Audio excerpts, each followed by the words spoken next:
Այն ինչը վերաբերվում է էպատաժին, որը ակնհայտ էպատաժ է, որը ակնհայտ բլոգերական հուկ է, այսինքն իմ պրոդյուսերական կրթությունը այս դեպքում, որ այս տարի եմ ավարտում,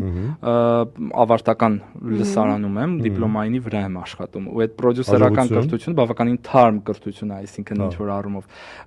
անդադար նրա մասին է, թե դու ոնց պիտի քո արտիստին անդադար պահես այդ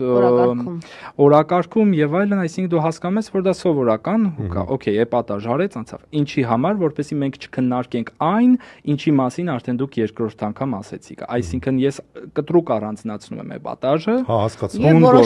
բուն գործունեություն։ Այսինքն կան բաներ, որոնք ուղղակի էպատաժ։ Մենք եկանք համաձայնության, որտեղ ես հենց բուն արարքների մասին էի ասում։ Եվ շատ հաճախ էպատաժը արվում է նրա համար, որպեսզի մենք մեր ժամանակը սպառենք դրա վրա, այլ ոչ թե բուն